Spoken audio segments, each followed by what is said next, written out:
السلام عليكم إخوة وحبايبي. حرفيا المغرب عقدة عند الإعلام الجزائري. الإعلام الجزائري اللي قاعد في كل مرة نايم صاحي يتكلم على المغرب ويقلل من المغرب، رغم ان المغرب أفضل وأحسن وأقوى وبلد المفروض ان احنا كلنا نتعلم من المغرب. لازم نتعلم من المغرب ولازم نتعلم من الشعب المغربي الراقي المحترم المحب للجميع في الرياضة وفي كل حاجة. وشفنا كل الأندية وكل الجاليات وكل شخص بيسافر إلى المغرب بيتعامل إزاي.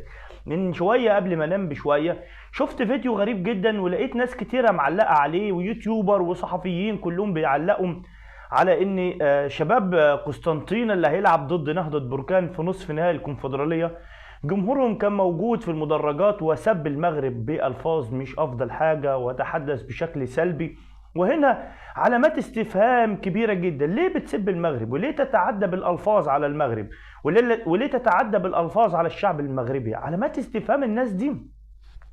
الناس دي لازم يتعاقبوا عقاب كبير جدا، وتبقى عقاب درس لأي حد يفكر يتكلم على المغرب أو يعمل أي حاجة. وكفاية بقى، كفايه، لان احنا في اخر سنتين ثلاثه كل الانديه الجزائريه والمنتخب الجزائري في كل اصنافه بنسبه 90% الناس بتتعدى على المغرب لفظيا. ليه؟ انا هنا نقطه مهمه جدا. هل انت عندك التقدم اللي عند المغرب؟ لا. هل انت عندك بطولات زي اللي المغرب بتستضيفها؟ لا. هل على مستوى اللعيبه المحترفين عندك زيهم؟ لا. هل على مستوى البنيه التحتيه عندك زي المغرب؟ لا. طيب ايه السبب؟ حاجات غريبه جدا. وكان في اخبار من شويه ان الكاف يعني بيفكر في عقوبه شباب قسطنطينه بحرمانهم من الجمهور.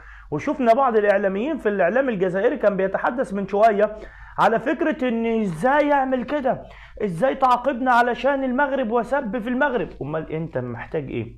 يعني المفروض انك لما تسب المغرب المفروض يتعاقب ازاي؟ المفروض مش بس يتحرم من المغرب من نصف نهائي شباب قسطنطينة، المفروض كان يتم استبعاده.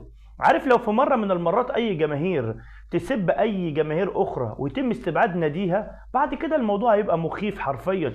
لكن التطاول المستمر في الفترة الاخيرة مليون علامة استفهام، مليون علامة استفهام على التعدي على المغرب. وانا هنا من قلب قناتي بقول يعني حسبنا الله ونعم الوكيل، وانا ضد كل الكلام ده. انا على مدار اخر 20 سنة، يعني من لما طلعنا كده وبدأنا نتكلم هنا او هنا، وكان عندنا ناس كمان في بلدنا هنا قريبين يعني في القاهرة قاعدين جنبنا مغاربة، والله ما شفنا اي حاجة وحشة. مع كمان اي حد بيسافر الى المغرب يتحدث على الكرم وعلى الادب وعلى الاحترام والمنافسة الشريفة في كل الالعاب. تتنافس مع اي شخص مغربي في اي شيء، كسبك يقول لك شكرا مبروك، يعني هارد لك سوري، وكسب يقول لك ما فيش مشكله اشتغل على نفسك، امور تمام التمام. وحاجه جميله جدا. ليه بقى الناس بتحاول يعني؟ مش عارف. مليون بصراحه. انا شفت الفيديو، انا بسجل فيديو الساعه كام؟ انا بسجل فيديو عندي في مصر يعني.